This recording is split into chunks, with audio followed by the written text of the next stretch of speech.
We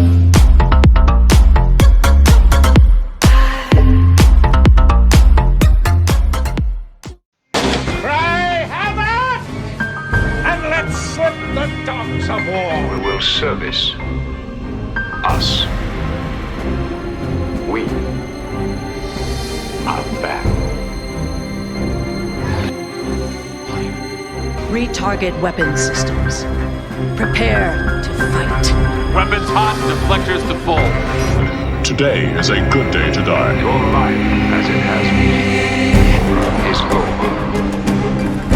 From this time forward, you will service us.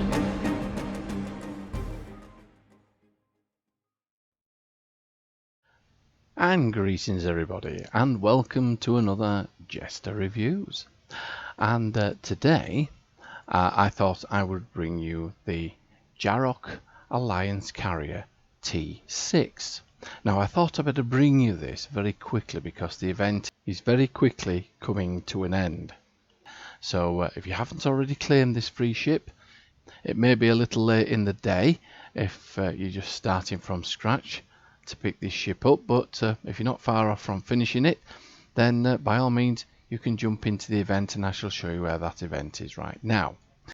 Okay, so to pick this ship up, you'll have had to competed in this year's 12th anniversary event, and you would have had to have taken part in playing Redshift, Firewall, Lupiter Erratus, Operation Wolf, or Omega Particle Stabilizations. As you can see, I've completed it, and now every day that I complete one of these, I collect the dilithium bonus for it. You can actually buy this out, so if you haven't completed it, you're getting very close and you want to pick up the free ship, you can actually buy it out. Unfortunately, that option is not showing here because I've obviously picked it up, but yeah, you can actually buy it out. Right, so looking at this ship, let's have a look at it. It is clearly a hybrid of Romulan and Federation technologies. Yes, we have the Romulan type of design here on the nacelles and wings of the ship, and the Federation round saucer at the front there. As designs go, I have to say I'm not keen. I'm not very keen on it.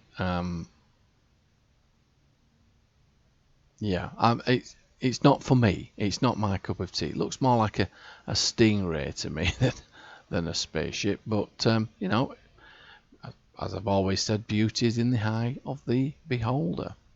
But it's not something that I'm entirely keen on. But never mind. Now the ship doesn't come with a unique bridge, so I won't be going to show you the bridge. It comes with that nasty bridge, which the standard bridge, which normally comes out with free ships. But you know, we can't moan really, can we? Because it's a free ship. At the end of the day, it's free, and if you're a free-to-play player, then yeah, you shouldn't look a gift horse in the mouth.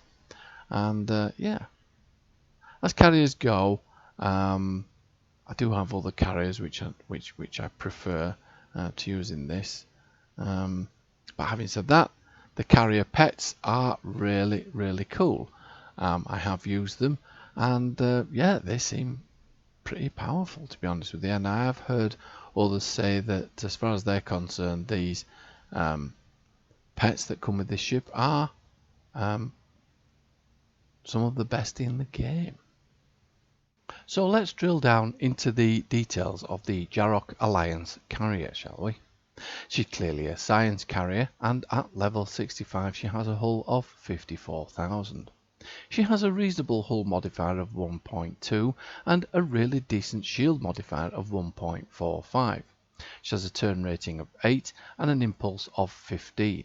Her inertia rating is 35 and she has a plus 10 bonus power to shields and auxiliary power.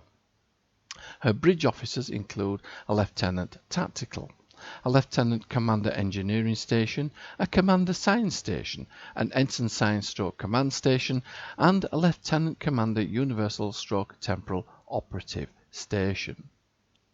I do feel slightly let down by this ship, given that we have a Lieutenant Commander Universal Temporal Station, but we don't have a secondary deflector, which would really aid you in a science build.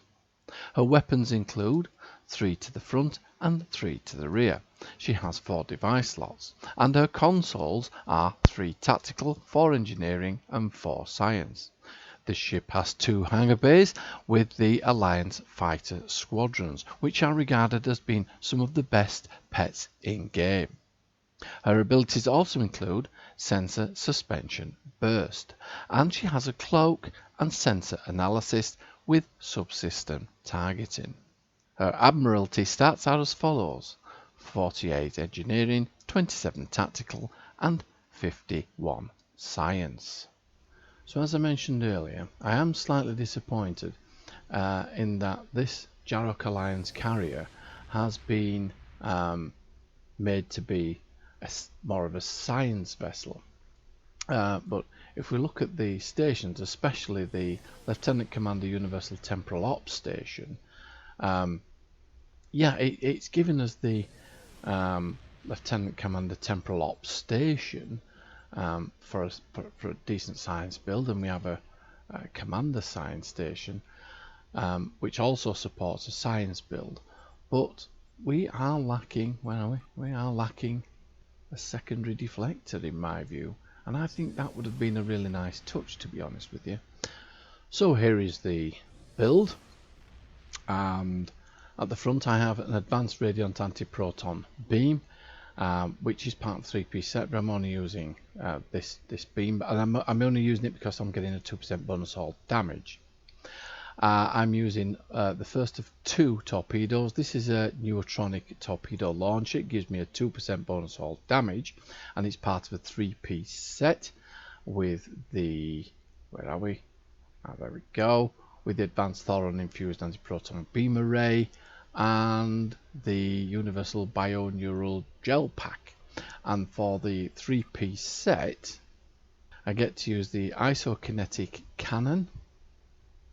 It has a 10km range, 1 second charge, 1 minute recharge, and it gives an 8033.5 kinetic damage, ignoring shields. Yes, I mean, looking at the other stuff here, we get a plus 2.5 power to all subsystems, a plus 23.5 starship shield capacity, improves shield hit points, and a 7% cooldown reduction on bridge officer abilities. So I thought I'd give that a whirl. I'm also using another dual beam bank, the hyper dual refracting anti-proton beam bank, which is part of a 3-piece set, but I'm only using this on its own, and that's giving me a plus 2% bonus all damage. In the rear, we've spoken about the advanced thoron infused anti-proton beam.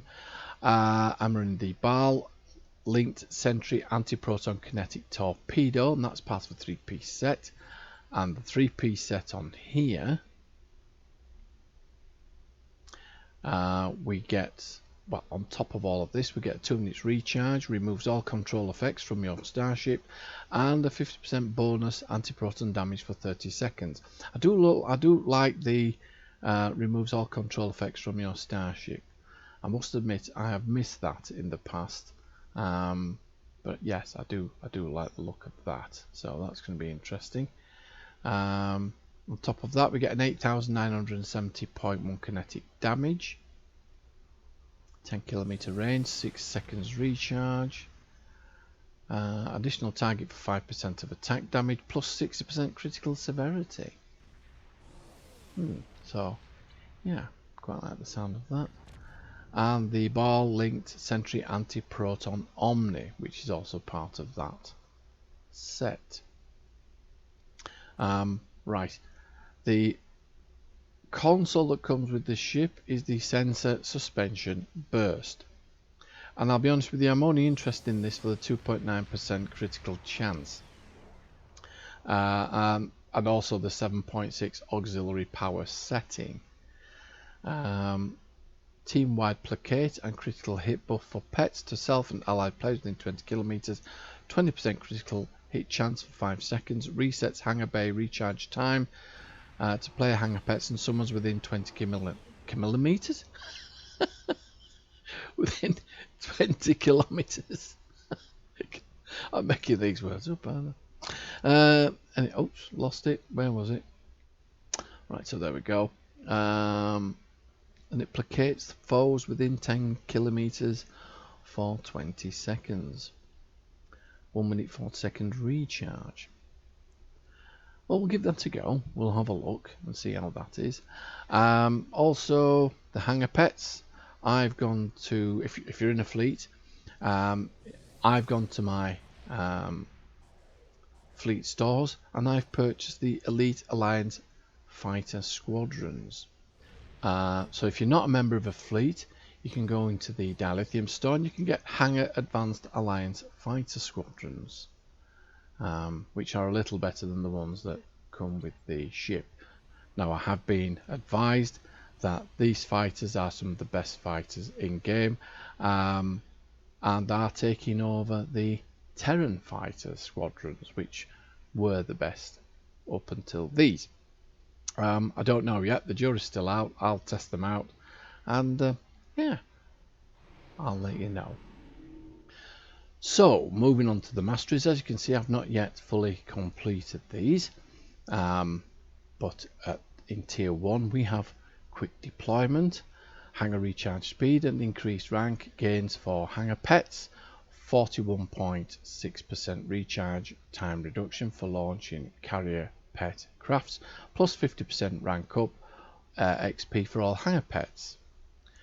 Tier 2 armored hull, plus 10% hull hit points. Tier 3 we have improved shield regeneration and hardness, 742.6 shield regeneration every 6 seconds, 5% shield resistance. Tier 4 advanced shield systems, increased maximum shield hit points, plus 10% shield hit points. And finally, the trait backup shield batteries.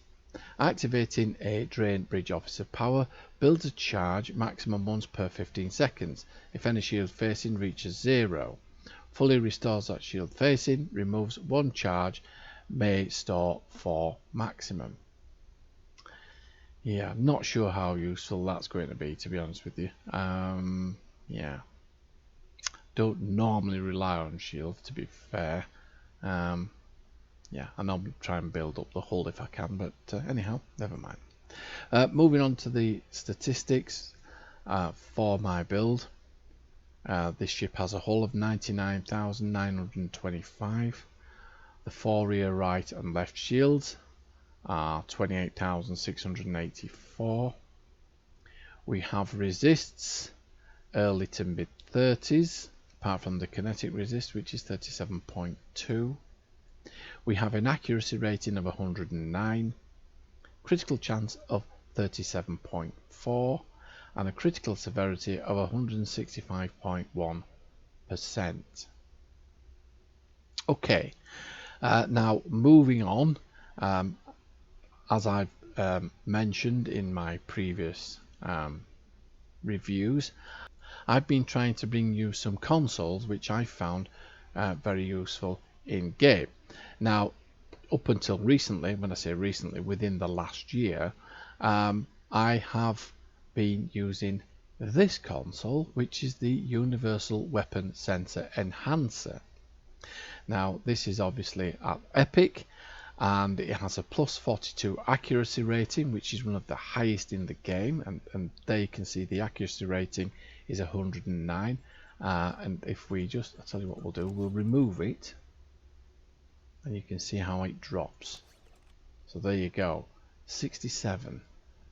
So by having that on, your accuracy rating is boosted significantly, and this is one of the highest consoles in game that gives you this accuracy rating boost. We also get a plus 42 Starship abrasive hull plating, improves kinetic and physical damage resistance rating, and a plus 42 Starship control expertise, improves control effects and resistance to the same. So where do we acquire this console? Well, this is the lobby item, and I'll just show you now where it is. So here we are, the lobby store. If you go onto the Space Gear tab and just scroll down, you'll find we have the Universal Weapons Sensor Enhancer. Now on pickup, that's without any mods, you get a plus 28 accuracy rating, a plus 28 Starship abrasive hull plating, and a plus 28 Starship control expertise. It does come as part of a 3-piece set. Now I have tried to pronounce this on numerous occasions. I think I'm on take 28.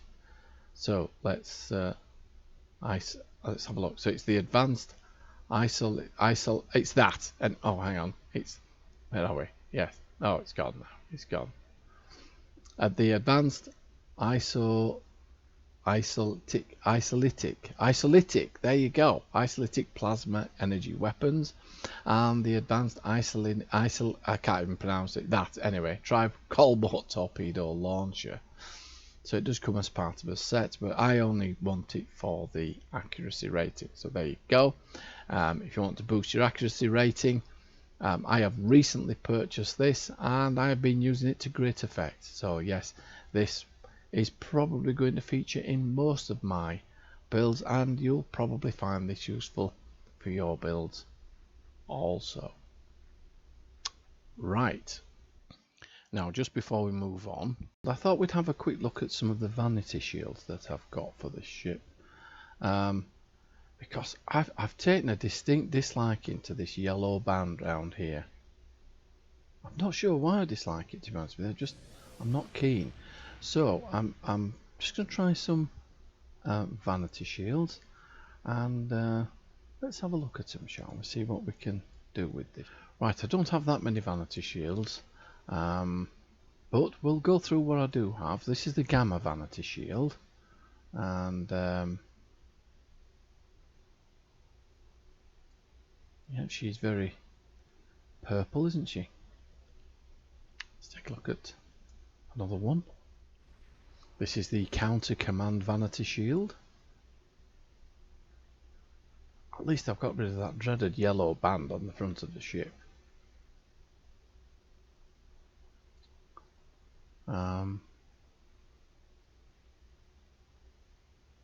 Yeah, I think I could live with that one. This is the Platinum Vanity Shield.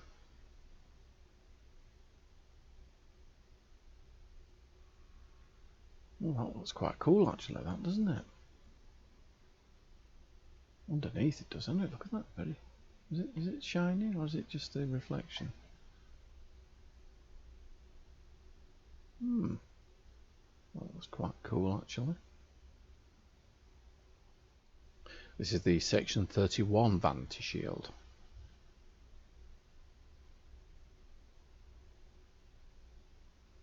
I do like this blue hue that's on it. I do like that.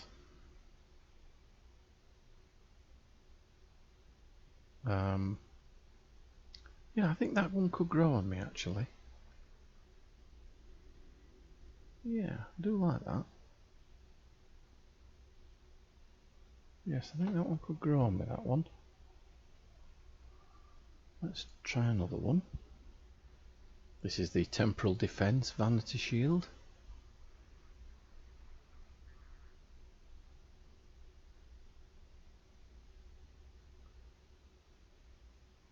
Not sure about this one, to be honest with you.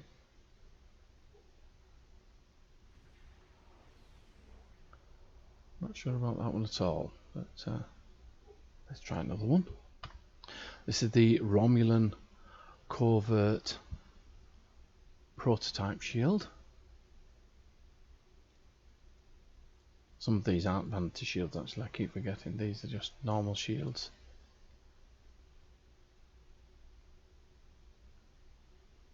You'd think with it having Romulan in the name that it would suit this ship, wouldn't you? I'm not so sure. Right, let's try another one. And this is the Baal Vanity Shield. Now this is normally my favourite on some of my ships.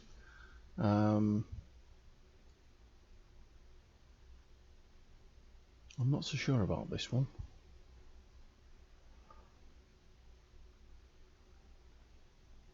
No, I don't think this one suits this ship. I think I'm going to go for the Section 31 shield for this ship, purely and simply because I do like the deep blue hue colours on it when I put it on. So, right, we'll just equip that one, shall we? Okay, now we've got all that out of the way, I think it's now time that we take her into battle and see how she performs. So, I'll see you in just a moment in the Japori sector. So here we are in the Japori sector, and things have already started to get underway.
Well, there you go. That was a really good tear up, wasn't it? Really enjoyed that, to be honest with you. She's a little bit slow, but having said that, that's what the fighters are there for. The fighters are there to do most of the damage. And just to add, the reason why I made this build an anti-proton build is because I forgot to mention that these Alliance fighters are armed with anti-proton weapons.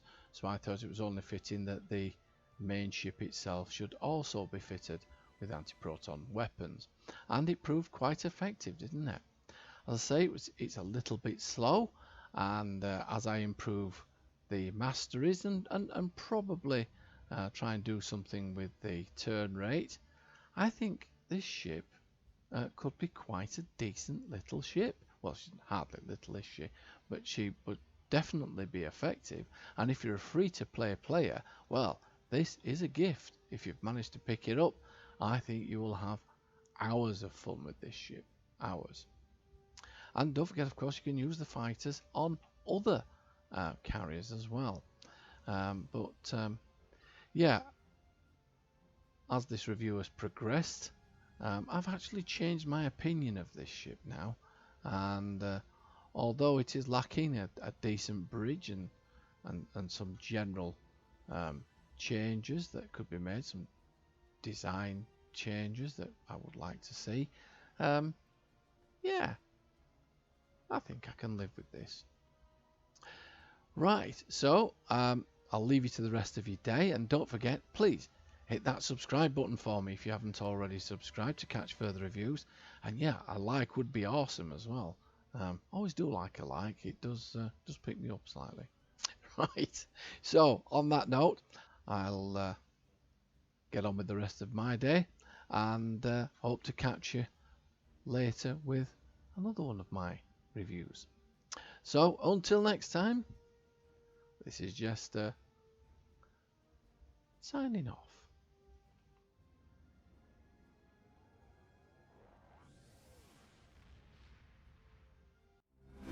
I was ill-equipped to thank you, but as myself you have my everlasting gratitude.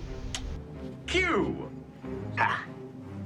If the Continuums told you once, they've told you 1,000 times. Don't provoke the Borg! Sacrificing yourself for these humans? Do I detect, self-aside? I've learned my lesson, Q.